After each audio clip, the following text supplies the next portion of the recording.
Hola, buenos días a todos, ¿cómo están? Espero estén teniendo una mañana muy productiva, llena de charlas, llenas de contenido. Mi nombre es Luis Cuellar, soy ingeniero de cliente para Google Cloud y el día de hoy les tengo una pequeña charla preparada que se llama ¿Cómo entrenar a tu ingeniero? Voy a presentarles aquí la pantalla.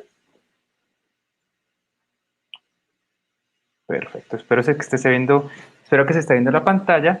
Y como les comentaba, este es un espacio para que ustedes puedan aprovechar, o típicamente nosotros en todo este ámbito de tecnología, todo este ámbito de nuevos conocimientos, nos enfocamos mucho a ver cómo se transforman las empresas. El día de hoy quiero darles una referencia o una reflexión para que empecemos a ver cómo nos podemos transformar a nosotros como profesionales. Entonces, allá en las personas que me están viendo, quiero que ustedes se pregunten y se hagan esta pregunta para que a lo largo de la charla, no para que la respondan en este instante, sino para que a lo largo de la charla la vamos respondiendo. ¿Qué tipo de profesionales somos hoy en día? Somos esos profesionales emprendedores que nos gusta de pronto hacer cosas para poder, digamos, surgir o por, digamos que obtener otro tipo de ingresos, cosas para ver si podemos tener nuestro propio negocio. Somos ese tipo de profesional proactivo, que no solo nos quedamos con lo que nos toca hacer en el trabajo, sino que vamos un poquito más allá, o de pronto ese profesional, por decirlo así, conformista, que vamos, nos quedamos todo el día trabajando, se nos acaba el tiempo, nos salimos, hacemos lo que nos corresponde y nada más. Digamos que conformista fue la palabra que encontré para denominar este tipo de profesionales, pero la idea es que a lo largo de esta charla lo vamos respondiendo. Para saber o para poder definir qué tipo de profesionales somos hoy, me gustaría que viéramos las diferentes generaciones, hiciéramos un pequeño análisis generacional de cómo nosotros o cómo las personas han evolucionado a lo largo de los últimos 50, 60 años como tal. La primera generación que quiero que analicemos son los análogos o los baby boomers. De pronto quiero que se hagan la pregunta, si no, nunca se la han hecho, ¿qué quiere decir baby boomer? Baby boomer son aquellas personas que salen de la guerra, digamos que de la guerra mundial, y se ponen entre comillas la misión de poder repoblar la Tierra. Entonces, ¿cómo repoblar el planeta? ¿Cómo funcionan estas personas en un ámbito laboral? Estas personas son muy orientadas a tarea, vienen de un conflicto, vienen de una guerra, no quieren más conflictos, entonces tratan de evitar el conflicto en el trabajo y sobre todo son muy buenas trabajando en equipo. Un poco las características de estas personas que son muy conservadores, pero con una muy buena actitud como tal, y sobre todo les prima el bienestar material sobre cualquier otra cosa. Recordemos que vienen de un postconflicto en donde básicamente, entre comillas, de un momento a otro, la vida les cambia y quieren simplemente un momento de estabilidad, un momento de estar muy tranquilos. Ahora bien, detengámonos a pensar qué es lo más TIC que estas personas tienen. Lo más TIC o lo más tecnológico que estas personas tienen son los cassettes y acetatos.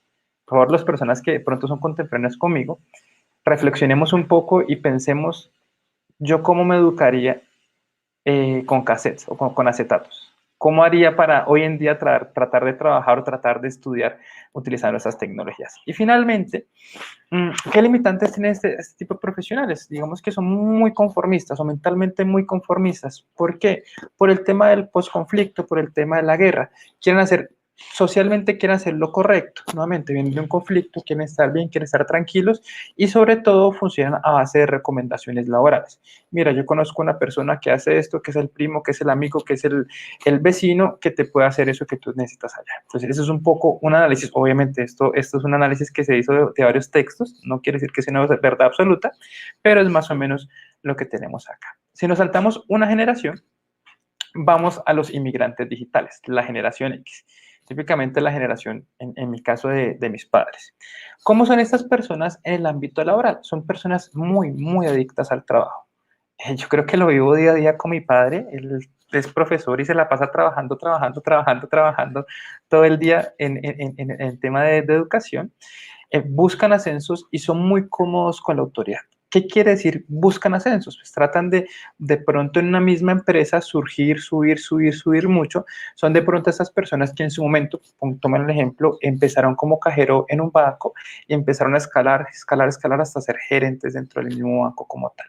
Son las personas que como características son muy ambiciosos, son muy autónomos y sobre todo son muy competitivos. Nuevamente, esas son características que se tomaron de varios estudios, pero competitivos ¿en qué sentido? Yo quiero ese cargo y no me interesa sobre quién o qué es lo que tengo que hacer para obtener ese cargo. No me importa que esté compitiendo contra mi compañero, que estoy compitiendo contra mis amigos. No, vamos para allá, yo quiero y lo voy a tener. Son muy individualistas en su manera de pensar. Y sobre todo hay un componente bastante interesante, es que lo más TIC que estas personas tenían o tuvieron en la televisión. Digamos que viene ese cambio de un componente audiovisual de solo de audio, que fuera un componente de medio solo auditivo, a tener un componente audiovisual. Ya empiezan a tener contenidos un poco más orientados a vista, que ya pueden aprender un poquito más y digamos que se puede conocer o saber una grama de experimentación a través de la televisión. Las grandes limitantes, pues si se puede llamarse una limitante que tiene estas generaciones que son altamente jerárquicos. Digamos que las órdenes vienen de arriba hacia abajo, es altamente jerárquicos y respetan mucho esa jerarquía. Yo respeto mucho a mi jefe, respeto al jefe de mi jefe y me siento cómodo respetando esa jerarquía como tal. Recuerdo hace mucho tiempo, el primer manager o el primer jefe que yo tuve me decía, mira Luis, las órdenes van así, porque si van así, tú vas así. Algo con lo que yo nunca estuve de acuerdo, pero bueno, son cosas que se tiene de esta generación. Nos saltamos una generación y pasamos a los nativos digitales, la generación Z, en este caso la generación de mi hermanito. Estas personas en el ambiente laboral son altamente tecnológicas, son personas que de pronto, tomamos el ejemplo del banco, son personas en el momento que de pronto iniciaren como cajeros en un banco, ven que tienen muchas limitantes y todo el componente tecnológico se lo retira, se sienten muy aburridos. Y ahí empezamos a ver los cambios y los choques culturales y generacionales, cómo afectan a las empresas. Una empresa que típicamente las personas que entran allá como cajeros hacen carrera en el banco, llegan con una nueva generación que no les interesa eso.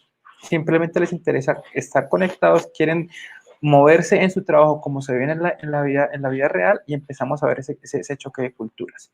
Son personas, y nuevamente tomo el ejemplo de mi hermano, que aprenden de YouTube, aprenden de contenidos audiovisuales y sobre todo que viven de sus hobbies. Hoy por hoy vemos mucho el tema de TikTokers, el tema de YouTubers, Instagramers, y muchas veces nosotros como generación diferente, por decirlo así, no entendemos cómo eso puede ser una profesión. Sin embargo, es una profesión muy lucrativa, es una profesión de entretenimiento, pero que de pronto nosotros no entendemos, pero el mundo sí ya lo entendió. Entonces, más vale nos deberíamos adaptar nosotros a este tipo de profesionales en vez de tratar de luchar contra ellos. No quiere decir que un profesional sea mejor o una profesión sea mejor que otra, simplemente son totalmente diferentes y vivimos en un mundo diferente al que de pronto empezamos a criarnos. Las características de esta generación, y esto sí lo resalto, son multitarea. Yo por pandemia me vine el año pasado acá a pasar un tiempo en mi casa. Mi hermano tiene 16 años en esa época. Y les cuento que el hombre estaba una vez jugando Xbox y yo estaba trabajando y cuando escucho dice el hombre, presente profesor. Entonces yo me volteé y le dije, ¿usted está en clase? Y me dijo, sí, yo estoy en clase. Entonces yo decía, pero ¿cómo es posible que está jugando, viendo en el celular la clase y jugando en una pantallota gigantesca? O sea, ¿cómo es posible que esté en clase jugando Xbox? La verdad nunca lo entendí, pero igual se graduó y ya está en la universidad. Son personas que son, digamos que profesionales que siempre buscan estar conectados. Como siempre han tenido la tecnología, no vienen de una inmigración ni nada, sino que la tuvieron ahí, siempre quiere estar disponible en ese ámbito tecnológico y siempre buscan contenidos digitales como tal. Lo más TIC que esta generación tuvo o tiene, más vale, fueron los celulares o los dispositivos móviles y las redes sociales. Muchas veces se educan en este instante por las mismas redes sociales. No quiero decir que sea buena educación, mala educación, simplemente una educación diferente. Y adicionalmente, las limitantes, y también lo resalto, que tienen estas generaciones que son muy difíciles de captar la atención y adicionalmente tienen muy poca comunicación verbal. Digamos que expresar lo que sienten, expresar lo que necesitan a veces es mucho más difícil, expresar o comunicarse o tener relaciones interpersonales es un poco más difícil de lo que debería. Bueno, mientras vamos a la siguiente generación, ¿quiénes nos faltan? ¿Quiénes dicen que nos faltan? Y mientras pensamos quiénes nos faltan, voy a tomar un poquito de agua.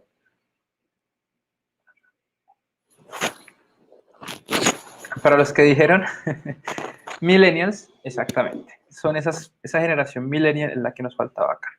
¿Por qué pongo? Y de hecho es mi generación, pero ¿por qué la pongo aparte? Porque la generación millennial es un híbrido entre muchas generaciones, entre baby boomers, generación X, generación Z, en el sentido de que dependiendo de la generación, si nos vamos más para el lado de la generación Z o más para el lado de la generación la generación posterior, vemos cómo se comportan estas personas. Tienen comportamientos de baby boomers o análogos, tienen comportamientos de migrantes digitales, tienen comportamientos de centennial como tal. Estas personas son muy enfocadas a la confianza en sus capacidades, en lo que pueden hacer, en sus habilidades. Son personas muy emprendedoras y sobre todo, algo con lo que yo me identifico mucho, respetamos el conocimiento y la credibilidad por encima de las jerarquías. A mí no me interesa que mi jefe sea mi jefe, demuéstrame que me puedes dirigir. A mí no me interesa que el jefe de mi jefe sea el jefe de mi jefe, demuéstrame que tu conocimiento te tuvo ahí y te tiene ahí para poder creer en ti. Digamos que a contraprestación o contra lo que se tenía la generación Z, básicamente que respetaban las jerarquías, nosotros respetamos el conocimiento. Las características que tenemos nosotros es que hacemos lo que nos gusta. De hecho, es una característica positiva y a la vez negativa. ¿Por qué? Porque somos, digamos que, apasionados por lo que hacemos y muchas veces somos muy y demasiado abiertos al cambio. ¿En qué sentido? En el sentido de que hoy puedo estar haciendo, por ejemplo, estoy en un trabajo y mañana estoy en otro y no me importa, digamos, dejar toda mi vida atrás para una nueva vida, para tener una nueva vida. Entonces, en lo más TIC nosotros tuvimos el Internet, o más que el Internet, la evolución del Internet. Yo recuerdo cuando apenas estuve en primer computador que me conectaba por línea telefónica a Internet, acá yo soy de Popayán, y básicamente nosotros vimos ese crecimiento de todo lo que pasaba analógico, por decirlo así, al componente digital. Estuvimos en la mitad de todo eso, y sobre todo en Colombia. Si hablamos de la generación anterior de acetatos, yo alcancé a ver acetatos, LPs, ese tipo de cosas, que la tecnología anteriormente no llegaba tan rápido acá. Por eso es que les digo que tenemos ese híbrido entre las tres generaciones. Nosotros, digamos que a diferencia de la generación centennial, nosotros queremos estar siempre conectados, pero conectados de una manera de que no es estar, digamos que pendiente de las noticias, pendiente de nuevos contenidos digitales. No, a mí me pasa mucho. Yo estoy conectado en una red social, me salgo de la red social, 3 segundos después vuelvo a la misma red social a ver qué pasó. O sea, como que inconscientemente tengo que estar revisando qué pasa. Mi hermano, que es una generación posterior a la mía, por el contrario, no. Él no le interesa estar conectado, él simplemente quiere estar conectado para conseguir contenidos digitales, no para saber qué están haciendo las personas. Eso es como las grandes diferencias que tenemos ahí. La limitante más grande que nosotros tenemos es que somos mentalmente inconformes. ¿Inconformes en qué sentido? Si hoy queremos el trabajo X y lo obtenemos, cuando apenas lo obtenemos, estamos pensando en un trabajo Y. Si tenemos la casa que deseamos, apenas la tenemos, estamos pensando en la siguiente casa. Nunca nos quedamos. Si queremos irnos del país, llegamos a un nuevo país, queremos irnos a otro país. Ese tema de mentalmente inconforme nuevamente entra en ese componente de reto generacional. Y con nosotros, y siempre nosotros los millennials somos el ejemplo de todo el mundo, esos millennials, esos millennials, esos millennials, esos millennials, y somos el ejemplo bueno o malo y somos cualquier tipo de ejemplo. Por eso es que somos ese híbrido. En mi caso, por ejemplo, yo me me siento más de una generación posterior, más de la generación de mi hermano, de los que comparte memes, de los que consume contenido digital, de los que se educa por YouTube, de los que consume muchas redes sociales para educarse, y por ahí es donde yo, digamos, que adquiero mi nuevo conocimiento. ¿Por qué les estaba hablando de esto? Es porque cuando vemos ese cambio generacional y sobre todo en un mundo tan creciente como el que tenemos ahí, constantemente cambiante, tenemos el encuentro de 2 mundos, 3 mundos o diferentes mundos. Pues si bien nosotros podemos empezar a aprender de esos mundos donde de pronto generaciones posteriores enseñan a generaciones anteriores y viceversa, podemos aprovechar eso o podríamos pelear. Simplemente yo no me entiendo contigo, no nos entendemos, empezamos a ver que esas diferencias no se complementen, sino que esas diferencias nos obligan a pelear y nos dejamos de entender en un mundo donde vivimos los dos, donde vivimos todas las generaciones de una manera. Lo que les estaba comentando en un segundo, es que yo critico a los Instagramers porque no tienen X, Y, Z, bla, bla, bla, bla, bla. Cuando si vamos a la práctica en un mundo donde de pronto lo que buscamos es un bienestar económico, material, de pronto un Instagramer puede ser una profesión mejor que un profesional mismo como tal, por la redundancia. Entonces podemos empezar a entrar a esas peleas o simplemente podemos empezar a hacer sinergias. Pensemos de pronto en esas nuevas startups que tienen presidentes muy jóvenes cuando quieren hacer negocios con las empresas tradicionales que tienen presidentes un poco de más edad. ¿Se imaginan diciéndole un presidente de una startup a un presidente de una nueva empresa tratando de hacer un nuevo negocio y ponerse a pelear por diferentes puntos de vista? ¿Qué va a pasar? Pues cada uno coge por su lado y muchas veces esas brigas o esas peleas hacen que nos perdamos nosotros como consumidores de productos bastante chéveres. Entonces, como les decía, la idea es que podamos aprender de los dos mundos, la generación posteriores, aprender de las generaciones anteriores, que pueden generar esas sinergias y adicionalmente que podamos utilizar esas sinergias y complementar esos conocimientos para poder sacar o por poder evolucionar en la vida común.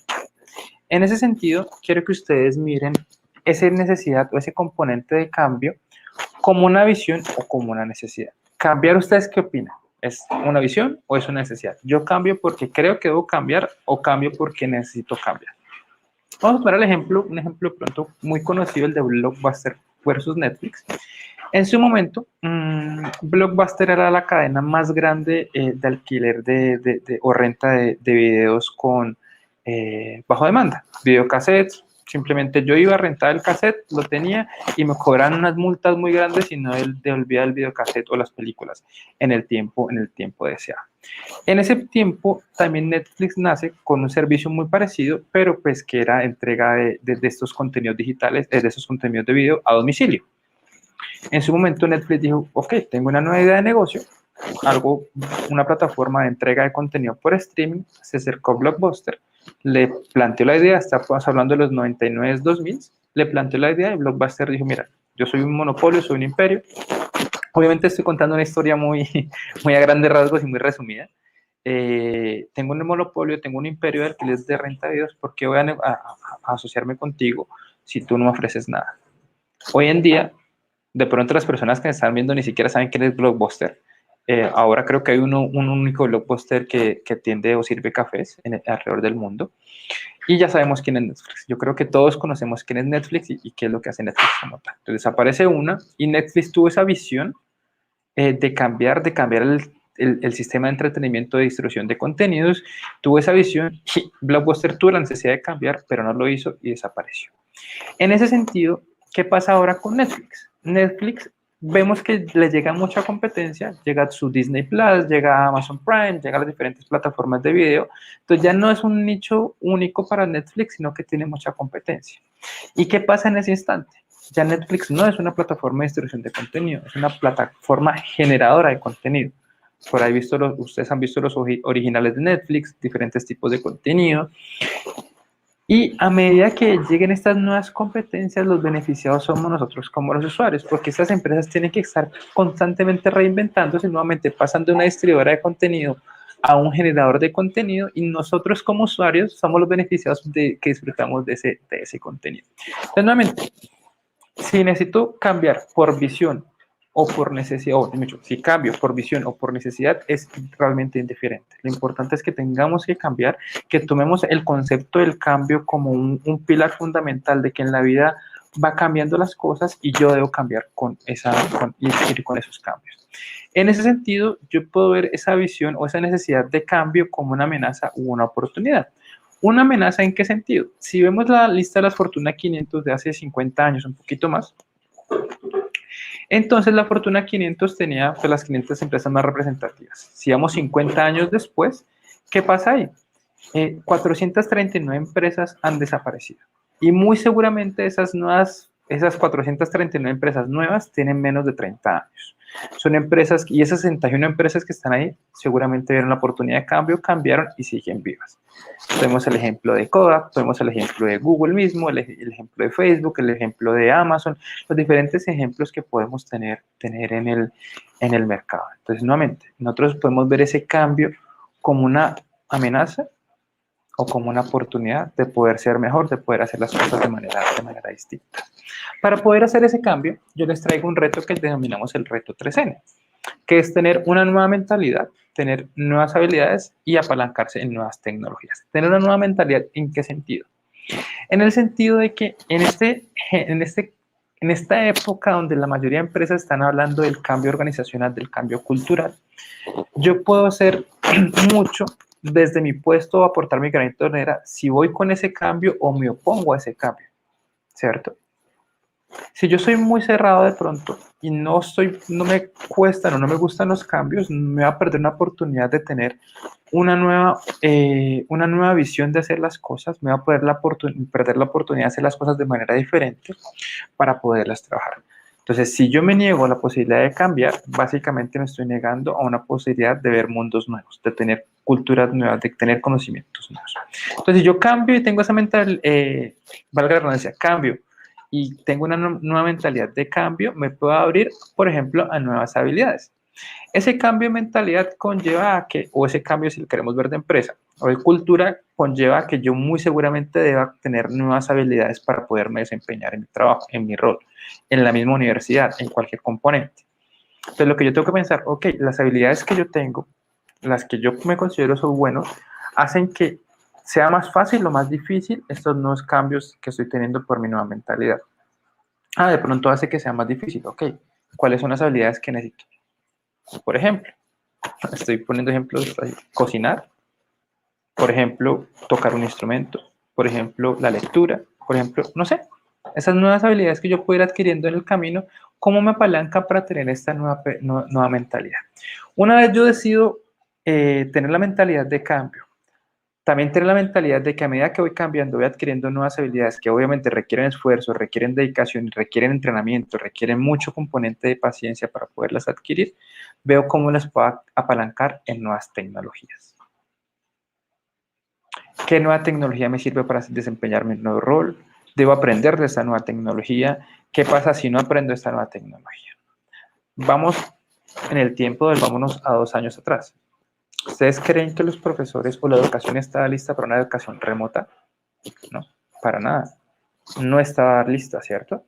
¿Qué les tocó a los profesores, e incluyo a mi papá, y mi papá es docente, tener un revolcón en la cabeza, una nueva mentalidad y sobre todo aceptar que ese cambio se venía? Eso fue por necesidad, no fue por visión. Rico que hubiera sido por visión. No, fue por necesidad. Tuvieron que cambiar la mentalidad. Profesiones tradicionales de muchas les tocó y tocó porque tocaba aceptar esos nuevos cambios. ¿Qué nuevas habilidades aprendieron? A utilizar plataformas de videoconferencia, utilizar plataformas de educación virtual para poder distribuir sus contenidos como tal. ¿Cierto? ¿Qué habilidades aprendieron ahí? A hablar a una cámara, en vez de hablar a hablar a los estudiantes, preparar clases de manera digital. Y finalmente, ¿en qué tecnologías apalancar? En tecnologías de videoconferencia, de comunicación y ese tipo de cosas. Por ejemplo, uno de los grandes retos que tuvieron ellos fue cómo evitar la copia o trampa pues, de una manera digital. Yo tengo por ahí, mi tío también es docente, entonces tiene esos truquitos para ahí para ver cómo hace que no le hagan trampa como tal. Entonces, cuando nosotros adoptamos este Retro 3N, lo mínimo que vamos a tener al final de adoptarlo o de adquirir estas nuevas habilidades es 2 o 3 líneas en la hoja de vida. Ah, mira, sé utilizar, por ejemplo, Google Meet, sé utilizar YouTube, sé utilizar X, Y, Z. Ustedes se pueden preguntar, ok, ¿y cómo logro esto? Como les digo, a mí me gustan mucho los memes con la vieja y confiable, la innovación. La innovación es un componente que a mí me ayuda muchísimo, para poder ver cómo puedo sacar el mejor provecho de las diferentes situaciones. A mí me gusta una definición muy chévere de innovación que es ideas más ejecución. A mí no me sirve tener una idea si no la puedo ejecutar. Entonces, lo que anteriormente se conocía como yo quiero tener en mis hijos o mis ideas y no las voy a compartir porque me las van a robar, eso desaparece. ¿Por qué? Porque se queda en una simple idea. Si yo tengo una idea y la empiezo a ejecutar y la empiezo a ponerle a escrutinio público, las personas me pueden dar retroalimentación y yo puedo saber si mi idea funciona o no funciona. Bueno, este ejercicio es un poco más interactivo, pero yo quiero que ustedes se pregunten, y sobre todo para ver qué es innovación, tenemos que pensar y preguntarnos qué consideramos por innovación. Miremos los 2 carros que están ahí. Esos 2 carros es una versión de los 60 y otra versión de los 2000. Quiero que ustedes piensen si hay innovación de una versión a otra. Mientras pensamos, voy a tomar un poquito de agua.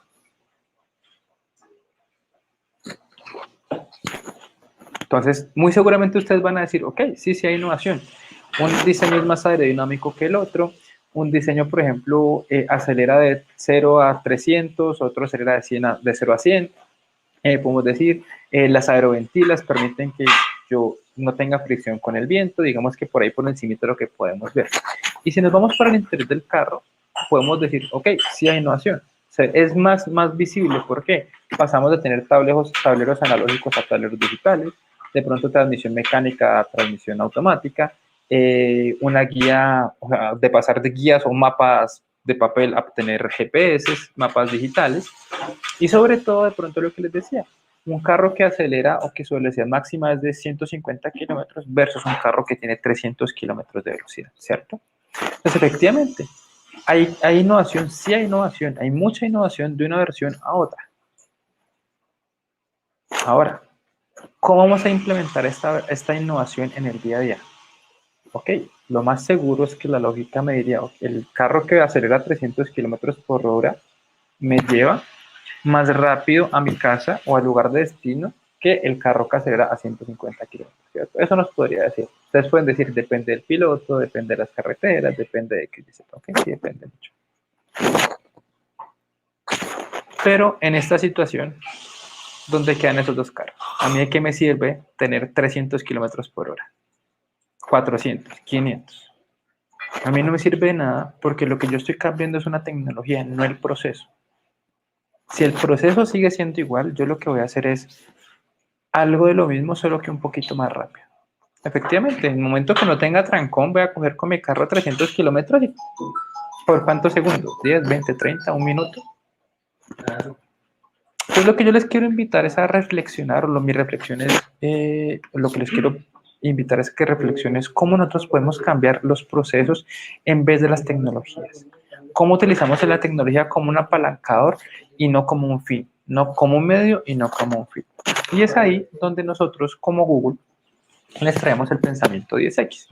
Pensamiento 10X o disparos a la luna, dícese o dice es básicamente a mí muchas veces me sale más costoso o igual de costoso hacer una mejora incremental, mejorar 10, 15, 20, 30% de un proceso que volverlo a rehacer y mejorarlo 10 veces más.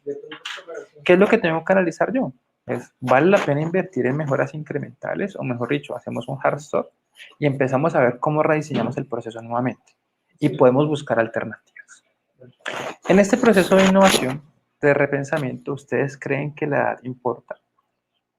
Les voy a poner 4 ejemplos bastante rápidos porque ya el tiempo se me acabó. De 4 casos en la historia que han sido representativos. Yo creo que el de la izquierda, ustedes lo conocen muy bien, el General Sanders, que el hombre es el fundador de, por acá viene mi perrito ya a saludar, el hombre es el fundador de KFC. Muchas veces dicen, no, pero el hombre fundó KFC a los 65 años, la edad no importa, etc. Ustedes sabían que antes de fundar KFC, el coronel Sanders trabajó casi que toda su vida haciendo pollo frito en diferentes gasolineras, hasta antes que a los 65 años por fin se metiera y diera el gran salto a crear KFC. Entonces muchas veces pensamos que el tren de innovación, independientemente de la edad, que obviamente no importa, es un golpe de suerte. Ah, el coronel Sanders hizo una receta de pollo de la noche a la mañana y perfecto, KFC y tenemos una empresa. No, el hombre estuvo trabajando día tras día, año tras año, en su receta hasta que la mejoró y hasta que por fin creó su empresa. Vamos un poquito más a la derecha, en la mitad tenemos a Elon Musk. Elon Musk lo traigo por una sencilla razón. Me gusta mucho el pensamiento que él tiene. Obviamente, lo estamos leyendo de lo que dicen los textos. Y dice, Elon Musk está cansado del tema de contaminación en el mundo. Crea Tesla, la empresa, no sé si es la más representativa, pero una de las más conocidas de carros eléctricos en el mundo. Y básicamente lo que busca es luchar contra esa contaminación. Entonces pasa de, yo no quiero que pase esto, a, yo no quiero que pase esto y estoy haciendo algo para que eso cambie. Me gusta mucho ese pensamiento porque no nos quedamos en el dicho, nos quedamos es en la ejecución. Y de la mano derecha tenemos a Andrea Andraka. Él es una persona que cuando el tiempo que hicimos esta charla hace 2 añitos, creó un método para detección de cáncer de páncreas en estados tempranos. Ese método lo creó utilizando Wikipedia. ¿Por qué lo traigo? Nuevamente, uno, porque quiero que usted reflexione a los 16 años que estaban haciendo. Yo definitivamente no estaba haciendo nada de lo que el hombre estaba haciendo.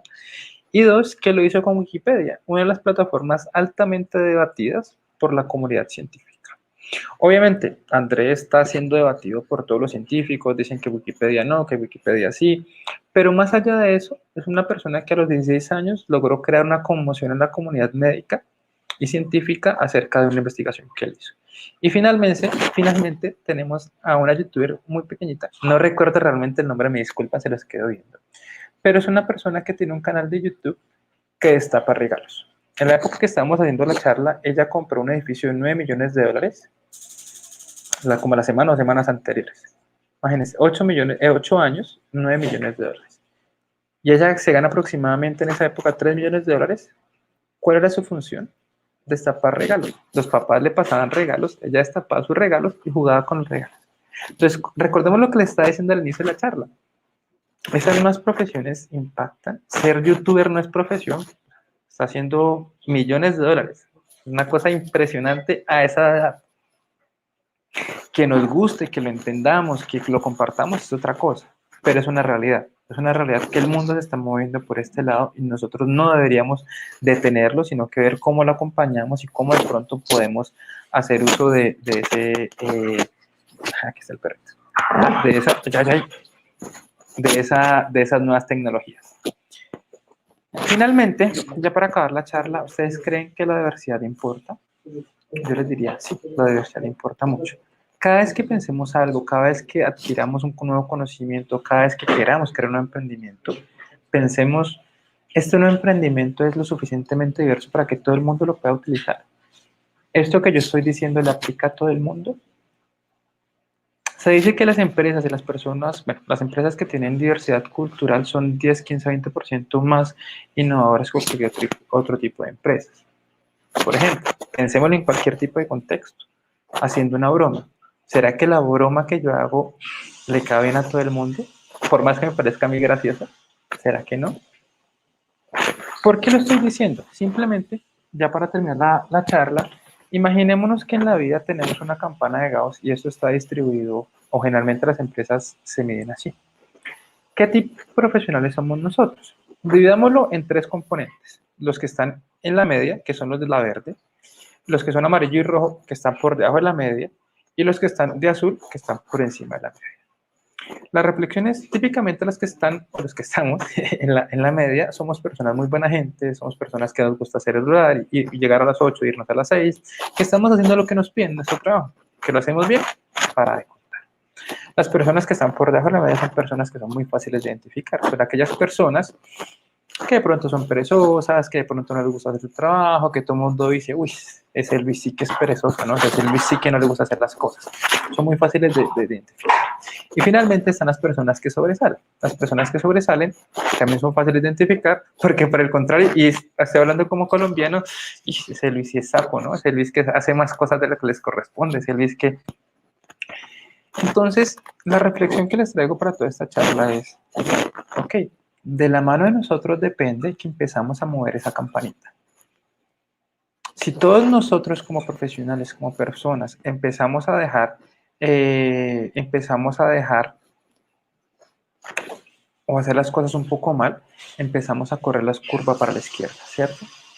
En donde las personas que de pronto hacen las cosas que les corresponde sobresalen, las personas que son en la media no hacen nada o hacen menos de lo que les corresponde y no aportan, y simplemente empezamos a bajar la calidad de nuestro trabajo, por decirlo así, o mi invitación es que todos empecemos a correr la media hacia la derecha. En vez de todos los que seamos parte de un equipo, seamos personas que inspiren, seamos personas que realmente toquemos a otras personas y las enseñemos a ser mejores. Cuando yo hablo de mi empresa, mi compañía, yo me volteo a ver a mis compañeros y mis compañeros son una calidad profesional es impresionante. Que cada día me dicen a mí, Luis, tú no tienes que desentonar con estas personas, tú no tienes que desentonar con la calidad de personas, con la calidad profesional que ellos son. Realmente me inspiran a ser mejor. Y yo espero que cada vez que alguien me vea también se sienta un poquito inspirado a hacer un poquito mejor las cosas. Pues depende de nosotros si movemos la curva hacia la derecha y empezamos a inspirar a otras personas. Y en ese sentido les quiero cambiar la pregunta que les hice al inicio de qué clase de profesional somos por qué clase de profesional queremos ser. Muchísimas gracias. Luis, muchas gracias a ti por tu inspiradora conferencia. La verdad que acá por el chat interno recibimos algunos comentarios y dicen gracias por la invitación que nos haces a empujar y a correr a la media hacia la derecha. Eso es muy importante. Gracias por por recordarnos que no nos podemos quedar quietos y no podemos quedarnos en esa media, ¿sí? En esa media tirando para la izquierda en algunos casos. Entonces, qué rico saber de ti, qué rico saber de tu experiencia, de que desde tan joven estás inspirando a otras personas. Seguramente esta charla es lo que busca es eso. Gracias desde EPM por aceptar esta invitación y por obviamente compartirnos todo lo que has aprendido, lo que has observado y que hoy, vuelvo y digo, seguramente nos va a seguir inspirando muchísimo a muchísimos jóvenes que deben de estar conectados en este momento y quienes nos están acompañando. Otra cosa importante que recibo por acá, comentario, el tema del reto 3N. Ese reto 3N está muy, muy interesante porque dicen por acá, claro que sí, nueva mentalidad, nuevas habilidades, nuevas tecnologías. Qué interesante ese reto 3N, creo que eso no se nos va a olvidar fácilmente. De aquí entonces invitarlos a todos los que nos escuchan a que nos acompañen en la sala 4 llamada de creatividad para que las personas que quieran profundizar en esta conversación con Luis Cuellar, pues así lo puedan hacer. Les recordamos que deben de ingresar a la plataforma principal del evento. En la parte derecha dice Café de Innovación, le dan clic y en Café de Innovación hay varias salas. Por favor, seleccionen la sala número 4, Creatividad, donde nos vamos a encontrar con Luis para seguir ampliando y hablando sobre sus experiencias. De nuevo, Luis, y a todos, muchas gracias. Por acá me están recordando, por acá en el back me están recordando que decirles, por favor, para los mensajes que nos quieran colocar, registrar, lo hacen en el link a mano derecha que aparece en cada una de las charlas para que ahí en este sitio nos puedan escribir, si no el icono de WhatsApp. Si no lo pueden hacer a través del icono de WhatsApp, ahí hay un celular y por favor nos escriben a ese celular para que podamos interactuar desde acá, desde el estudio. Muchas gracias nuevamente a todos y que tengan un feliz resto de día. Hasta luego. Gracias.